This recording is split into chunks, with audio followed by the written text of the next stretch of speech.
Yo, what's up? What's up? What's up? Welcome to 101.1 The Culture. And I got my dog in here, man. We've been chopping it up. We've been knowing each other online, and we done kind of missed each other. Right. You know, trying to catch up with each other. But it's good to have you in the spot, man. This is my Most dog. deaf. E-Money, getting money. What's happening with you, dog? What's going on? Man, I appreciate you coming through 101.1 The Culture, man. It's been a hot minute since we've been able to kind of correspond. And when you reached out and said, man, I really want to come on, man, I really felt blessed. A lot of times I've been telling folks, people don't like to rock with you sometimes when you first starting something. They want to wait till you get hot. Right. And my thing is, shit, why don't you make it hot? There you go. You know what I mean? And there you go. Yeah. So like I say, I appreciate it, man. So how you feeling today, first off? Man, I'm feeling good, man. I'm blessed. That's what's up. That's I'm what's blessed. up, man. Yeah. So as always, the way I start my interviews, I start with us telling us who you are, where you're from, and a little bit about your background as far as growing up. We're going to touch more into that, you know what I'm saying? But just give us a brief synopsis. So, all right, well, I'm E-Money, getting money. I was born on the north side, Cadway, Druid Hill, little bit of Inglenook as well. The North. Yeah, all sides of the North. Pretty much came up two-parent household. Okay. Mom and dad, we ain't have much, but we made it happen. You know what I mean? For sure. So, like one of my first songs, I was born in the hood, but I ain't never had shit. So, okay. So now, you know, whatever I can get, I'm flashy with it, and that's what it is. I'm gonna get paper. I'm gonna get money. Hey, ain't nothing wrong with that. And you know, I had someone on a podcast not too long ago, and he was talking about just some of the background of how we came up as Africans with our culture, with our music, and why we do music loud, you know, why we boisterous with our music. And we come from kings and queens that wore jewelry and loved gold. So, you know, it's a part of us. It ain't just on us, it's in us. I mean, I don't know what it is, man. It's get to a point now where it's getting ridiculous. But you shining though, man. You shining. Yeah. You know what I'm saying? So that's a blessing, man. Yeah. Now I know you said that you were in all parts of the north side. And so I've spent a little time in the north. So tell me what it was like growing up on the north side. In your era, because every era different. Yeah, every era different. I mean, going up on the north side, we stayed on 24 block. Okay. 24 block is the apartment still there. Right. Right around the corner from 21st. Shout out 21st. My whole family stayed in the apartment complex, bro. Okay. Like auntie here, auntie there, cousin there, cousin there. So it was all grandma, good for you, for real, right? Yeah, like we ran that whole block. You know what I mean? You know what I mean? And like my auntie still stay there to this day. Man, you feel what I'm saying? That's wild. She still stay there to this day. So the block is just embedded in us. And that's actually what I named my label after 24 ENT off 24 block. So got you. If you ever want to know how I made my business, you know what I'm saying, how I got my LLC, is off 24 block. So that's where I was born and raised at. And you said LLC. We're going to touch on that in a little bit, right? Right. And so I know 24th, I'm trying to think, before you get back up, you're coming from 24th, or you go back by the freeway. There used to be a Hardee's there back in the day, right when you get up, when you get ready to get back on the freeway. You talking about right there where McDonald's be on 31st? Yeah. Yeah, that was McDonald's on 31st. McDonald's, that's right. McDonald's. Now that's still there, right? Nah, it's Chevron now.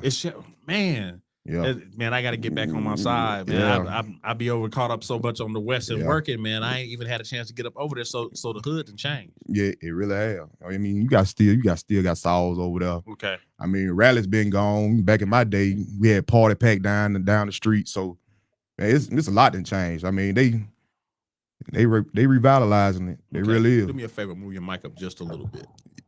Back out this way. Back this way. No, towards me. My bad. There you go. There you go. My bad. I'm moving. I would just want the people to be able to hear you right. All right. For sure. Thank you. I appreciate that. So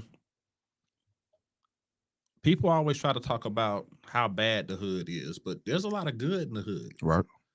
What were some of the good experiences that you got from being up over there, and how did it impact your upbringing to where you are now? What are some of those values that you learned coming up in those areas to that you say those were really good things that are deeply embedded in you? I mean, the grind, man. I mean, not Yes. having nothing, Right. you know what I mean? Not necessarily saying we went without nothing, Right. but not having what you want, not being able to get what you want when you wanted it, or nothing like that. And then you get to the point to where, hey, whatever I want, I can go get it. I mean, I feel you. mm, bro, it's totally different. You feel what I'm saying? It's a It's a it, and it's it's a a different lot mind of state. and it's a lot of people that when we was coming up, yeah, they had every shoe came out. You'd be mad at school, like, damn, when I was growing up, you only got one pair of shoes here. You might have got some for Christmas before after school started. Or hell, you get to you would wait till income tax. Yeah. You feel what I'm saying? And you might not have got none then. Right. And you gonna wear them same uniforms that whole school year. You feel what I'm saying? You better Yeah. keep them shirts clean. You feel what I'm saying? Yeah. You better keep them pads creased up. So, hey, I grew up good, you know what I mean? But mom was always there, but it was never easy. You know what I'm saying? For sure. For It was sure. never easy. And you taking me back to a time now. I got a little gray in my hair, so I know I got a little age on you. I remember Mhm. when I used to be on the north, and I would come back from California. I would stay with my grandmother, and I would have some good clothes that I could wear, but I Mhm. had to play clothes. And me and my cousin, she'd take us to a place called Bargain Town back in the day. Right. And so Bargain Town was over by I think the police precinct is up over there now. It used to be up over there. And there was these shoes called Cougars. Hmm. And my uncle would laugh at us because Right. my uncle was flashy in the game. You know what I'm saying? Mhm. He was out there. You know what I'm saying? We was young. He said, "Oh, y'all got them scats on." Right. That's what they used to call them. That's As what they they used to call call them, them. the Yeah. Them scats. scats. Yeah. But that was the play clothes. And then when my dad would come pick us up, you know what I'm saying? We go get G'd up. You know what I'm saying? Right. We put on, the stuff that we had brought from Cali, or stuff Mhm. that Pops would buy us. So it was really cool, man. It was a good time, man. And like I said, it was the hood, but it was good. It was a lot of family there. Like you said, your family stayed in the apartment. So I know having family around too. And that's big, bro. Like, cause a lot of kids don't have that now. You get Yeah, what I'm saying? With our newer generation. I mean, facts. like we all came up together, but we all close, but now we got our kids, well, they don't even know each other like that. They can be going to the same school, don't even know their cousins. You know what I'm Yeah, saying? for Like real. it's really It's messed up. different. It's very different, but a, a lot of the older people kept things in sync. They kept it together. You Yeah. get what I'm saying? And once you lose that mold, I mean, you just never give it back. Man, you hit me close because I know we had matriarchs of the family, and you had the family reunions, and you know everybody would go to grandmama's house on Sunday. You know what I'm saying, to Right, have dinner, and all the kids would play together. If y'all didn't go to the same school, the brothers, sisters, and cousins on Saturday and Sunday, they knew they was gonna see their cousin, or they right, knew they gonna see other people of their right. family or their aunts and uncles. But then too, like now you got it's so different from how it used to be. You got people who think they so-called woke. You know what I mean? Mm, And they try to deter their kids from how they grew up to try to change their mind and not even let them have an imagination of their own. You get what I'm saying? So I it agree with that. it is it's just messed up, you know. And I think the terminology woke gets thrown around in so many different ways, right? Hmm. Because it's become such a common term that's either it's good, bad, or indifferent. But the reality is we can't deter as black people and as melanated people Hmm. from the family unit, because that's what they wanted to do to us anyway. And that's a whole nother talk show that we can get into on here. They Most wanted to deaf. break up the family unit Hmm. anyway. And so that's where we always had our strength. Even from back when we was in Africa, it was the family unit Right. that got us through different situations. That's So, it. and now family, I say, family ain't necessarily got to be blood now. It should Hmm. be, but now we brothers. Right. We grew up on the same blocks, know some of the same people, and so now we got to embrace each other when we see each other out, and that's a big thing. I'm glad you brought that up, man, because that stuff like that hits home with me. It really do, man. It really do. And we're gonna definitely talk about this music. Oh yeah. We got to talk about this music, right? Because one of the things that I hear in your music, I hear the grind. Mm-hmm. So I can't ask where it came from because I know it come from that. You already told us it come from that. Mm-hmm. So how did you first start rapping? When did you first start rapping? I first started rapping when I was like 13. My first rap, I wanted to rap like MP. Okay. I ain't gonna cap. Like, legend in the city. MP, where you at? You need to come holler at me on the culture, man. it's MP. Nigga, what it do? I'm coming down with 6 screens hanging from the roof. I'm the man. Hey, like back then, bro, it was like MP was the world. He was the man too. It was like he was the world, Yes, bro. sir. So it wasn't nobody that wasn't trying to rap like MP. A lot of people sound like MP, man. That's where a lot of people got their start from. Yeah, so I wrote my first rap, and so I was like, my mama is my first mentor. Okay. You know, she was the first person I'm always go to, and she always gonna tell me the truth. So I took it to her. I said, Mom, listen to this, listen to this. And I wrote it down. I rapped it to her. She said, son, you need to go try that again. and to this day, I still got that same rap at the house right now.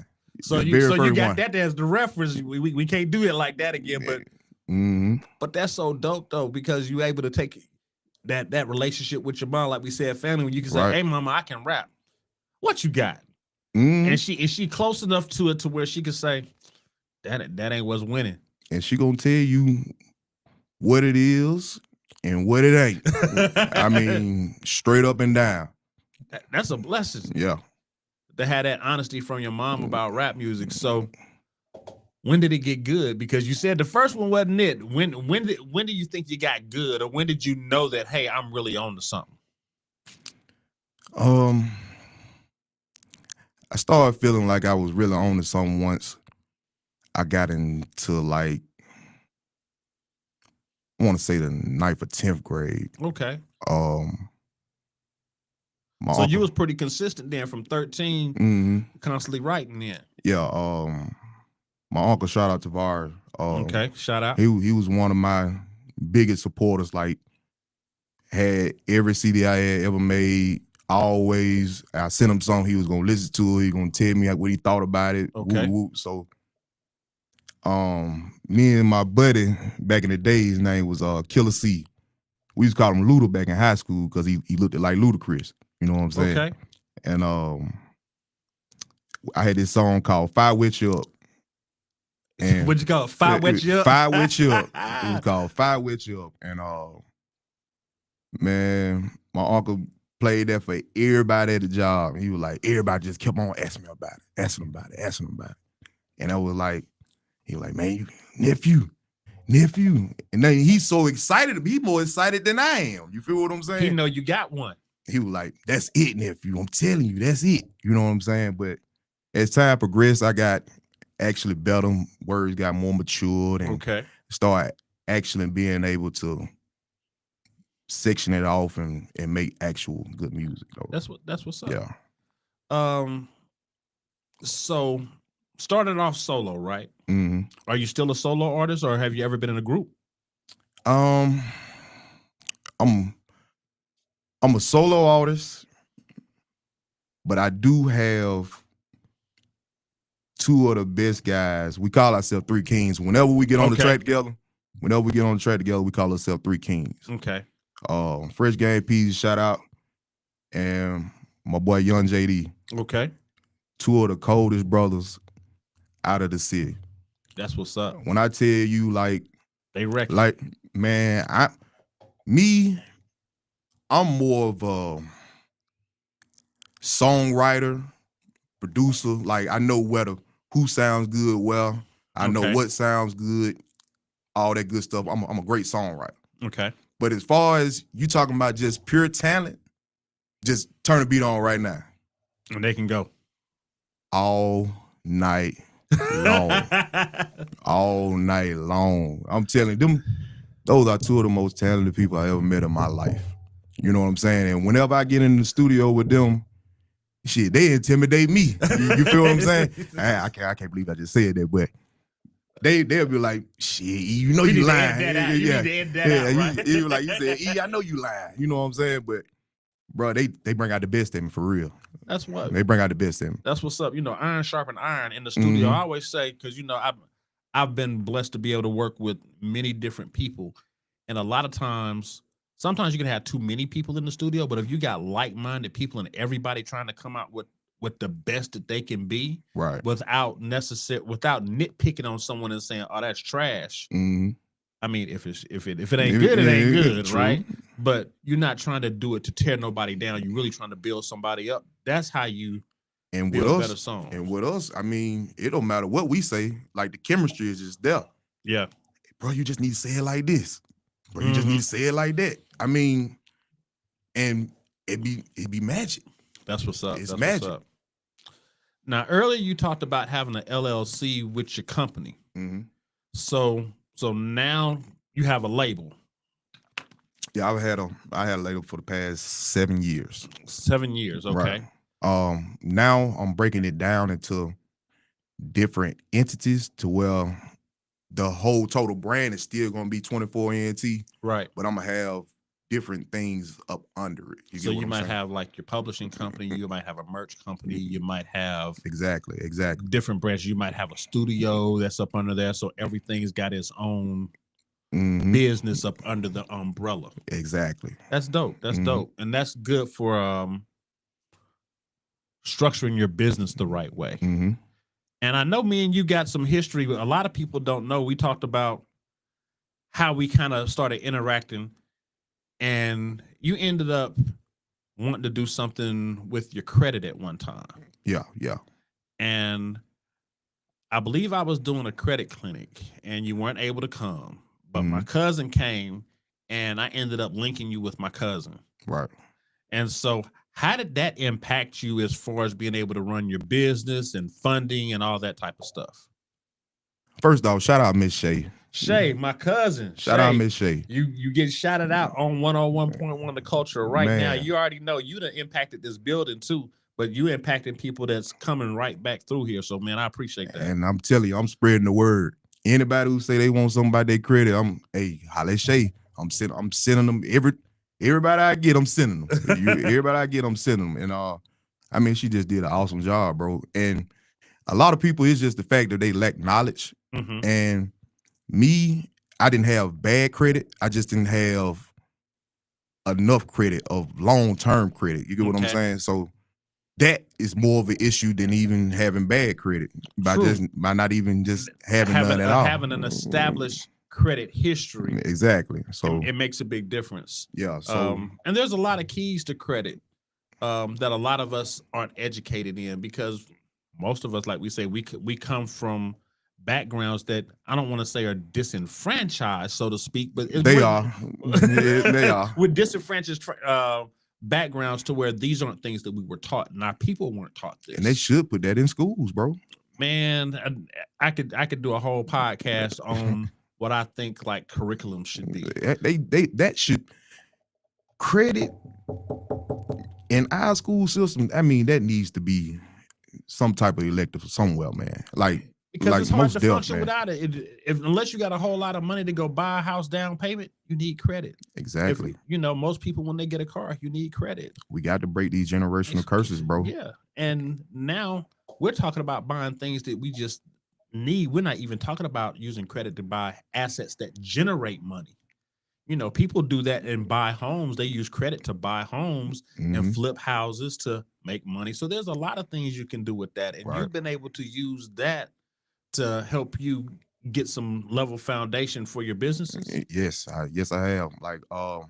I'm flipping them a lot of money through my business account and being able to write it off, doing donations, all type of stuff to build me up business credit to where, okay, now I can establish this and I can go and get this loan, or I can go and do this right here. Because by the end of this month, I'm gonna start investing in like blow up tents. Okay. I don't know if you Another ever seen them. business. Yeah, so I don't know if you've seen them before, but it's like for parties. Yeah, we rent them sometimes here for the center. Yeah, I'm finna buy 2 of them, and I'm gonna start renting them out and buy me a bulk of chairs and tables and stuff like that for parties and things like that. See, you just talk. When you came on here, you said you was about to grind. Yeah. So it ain't just the music. Now we doing chairs, we doing the blow ups, Mhm. and so man, that's awesome, man. And a lot of people don't have that type of mentality when it comes to how am I gonna turn what I do into money. I just need another strand of revenue. That's all I be caring about. You get what I'm saying? Multiple streams of revenue. You guys to people. You cannot depend on a 9 to 5. You got to have multiple strands of revenue. And in this day, I still have a 9 to 5, and I have the culture. I'm a music producer, engineer.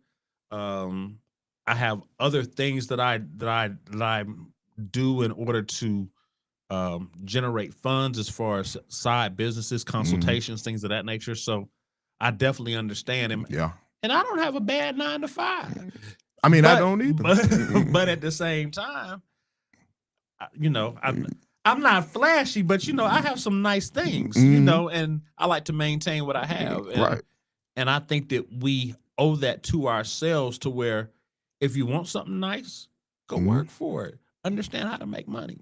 Exactly. And so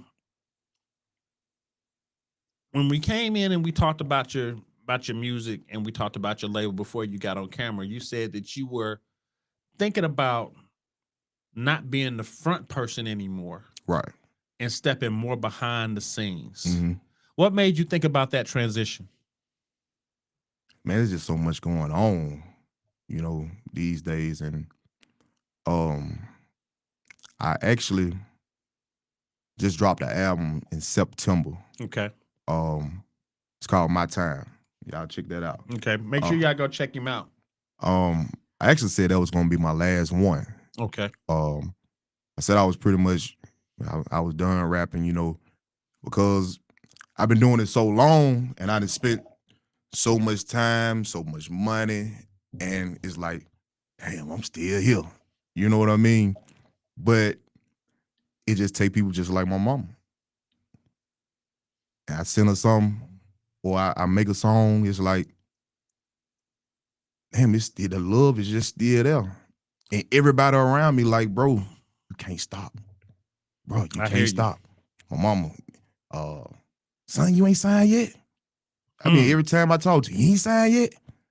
You know what I mean? So it just be the motivation that people just telling me I just can't stop. Just keep going, you know? And you know, a lot of people see someone pop up and think that they're overnight success. Nah. It's been a lot of bandos, baby. It's been a lot of bandos that's been just swept under the rug, you know, and it is gone. Yeah. And you ain't made a dime. For real. You ain't made a dime. Like I think it was back in one of my worst investments. But then I could say it was a worse investment, but at the same time, it still was a great experience when I got a feature from Project Pat. Okay. Pat came in there and dropped that song in probably 5 minutes. Okay. 1,500, he was out the door. He came to not do his thing and dip. And was out of there. You feel what I'm saying? So when I was first talking to him, he was telling me that it was gonna be 10 bands. I'm like, Pat, I'm not finna give you no $10,000, man. You feel what I'm saying? Like I said, I got some money, but I ain't throwing it away like that. Like, Pat, come on now. I ain't giving you no 10 bands, bro. So he had called me back and he was like, because he was already in town, just so happened. Okay. And let me rewind. Let's run it back. Let me rewind. Okay, I had made a song called Drill. Okay. And I had took it to work and I let somebody hear it. So I let somebody hear it. They were like, damn, bro, you sound like Pat on there. Okay. So I was like, you know what? damn, I kind of do sound like Pat on there. Okay. So just that night, I just went on Google, searched up how to get in touch with Project Pat. Okay. He Did your actually, research? and he hit me back. Oh, that's what's up. I'm talking about like, it was like the next day. And just so happened, he was in town in Alabama when I hit him. So we ended up linking up. And like I said, he told me 10 bands at first, yada, yada. I was like, nah, Pat. So then he charged me 15. Then he charged me 35 to do the video. Okay. Which still ain't bad. You get what I'm saying? Not bad. But with me at that stage, I could have took that 45 and invested it in Actually, marketing. that's 5 bands, ain't it? 5 15, bands, yeah, 15 five and 35, bands. that's 5 bands. 5 bands. I could have took that and invested it in my marketing. Feel what I'm saying? Instead of just paying it on a feature. Because what a lot of artists is failing to realize is, okay, if you pay for that feature, okay, where's the stipulation in the fact of, okay, they need to share on their following platform. Right. So if they not gonna share it on their following platform, I mean, it's not gonna benefit you whatsoever. Right. If you're trying to uplift yourself, you get what I'm saying? So after that, even to put it on streaming platforms, I still had to pay another fee for them to even give me the rights to even put it on. Because Pat was technically in a situation. Mm-hmm. So you had to get it cleared. Yes.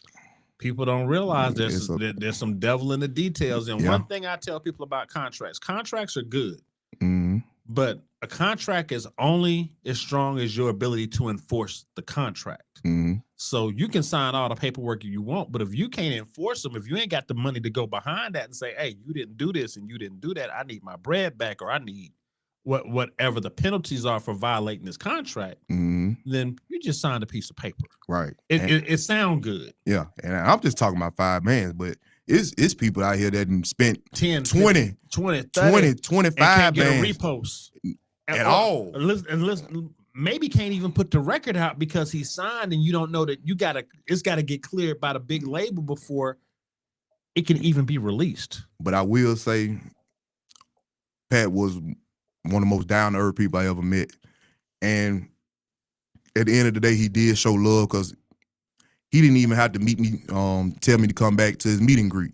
True. Like he invited me to his meet and greet. That's what's up. The next weekend. You get what I'm saying? So he came back to Alabama again and called me just out the blue. That's what's up.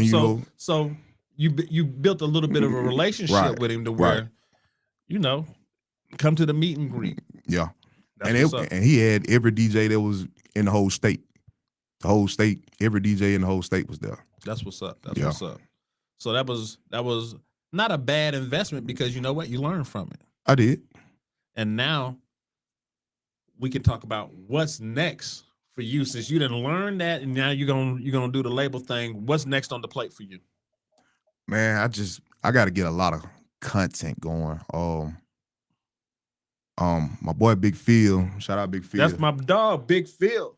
And that's one of my big motivators too. Phil ain't no joke. He ain't, man. He really ain't. Like this year, we putting out content. We put out a whole bunch of content. That's what we doing.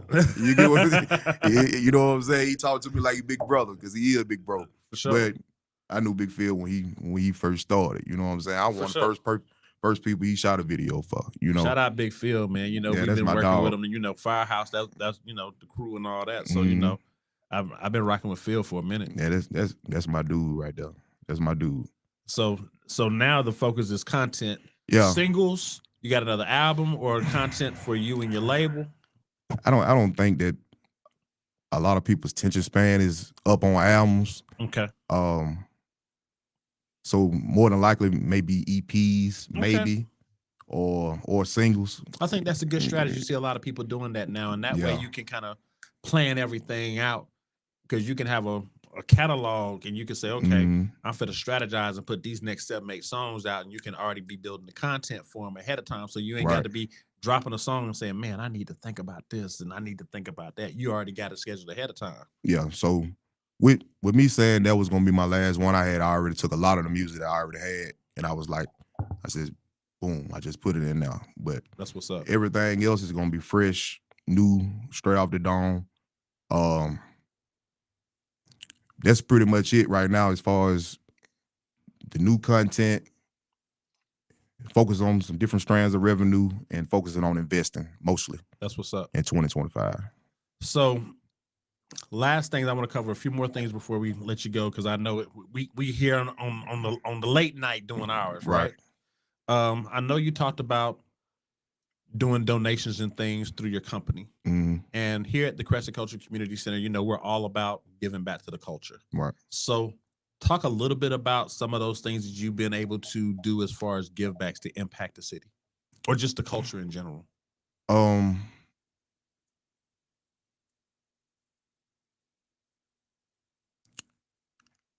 I can't even really say that it's something that I've gave back to the city as a whole. Well, and let me clarify this, because some people think when I say that it's about doing something big. Right.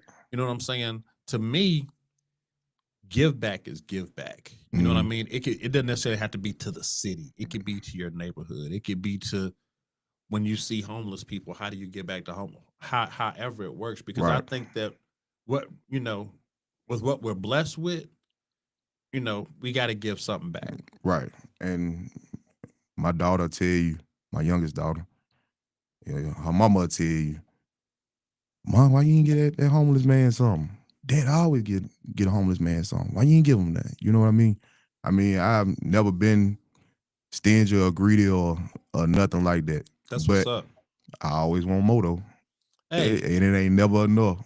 Hey, you know what I'm saying? Having what you want, like I said, it's a blessing to be able to go out there and get it, and it's also a blessing to when you see somebody less fortunate to be able to give them something that might a meal might make their day and help them change their mindset. You never know what a small blessing to do. But this year though, I do want to get into like some type of drive. I don't know, food drive, jacket drive, or I don't know what it may be. But it will be something that I will do a couple giveaways this year, because I started last year and I just want to keep it going. Yeah. Well, I always invite people to come up over here. We got a big facility, as you got a chance to see.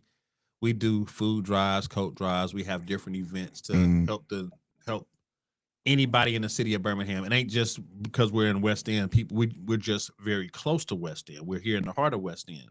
But you can come from anywhere. If you need a coat, you need a meal. We do stuff as far as repasses for people that don't necessarily have the money to give someone a good repass or a homegoing celebration afterwards. So there's a lot of things, and I always say, reach out to us. Come here, find your place. Right. I always say in the movement, everybody say, what can I do to do in the movement? Find your place. Everybody don't have to be the spokesperson. Right. Some people can just be the foot soldier. And let me say this. Shout out my cousin. His name Tremaine McIntosh. Look him up. He called himself the Hood Humanitarian. Yeah. And he's all over in Wylam. He resurfacing in Wylam, renovating it, doing whatever he can everywhere. That's what's up. And that's what we need for our culture, man. Now, we're going to get out of here, but I need a couple of things from you. I need you to tell the people where they can find you on social media and how they can find your music. All right. You can check me on Facebook, EMONEY Getting Money, EMONEY GETN Money. And that's my name on Instagram as well. I'm on all streaming platforms. Just check me out. EMONEY space GETN Money together. Holla at me. That's what's up, man. And once again, shout out to my dog, EMONEY Getting Money. We gonna get ready to tune out. I appreciate you. 101.1 The Culture. We out. Peace.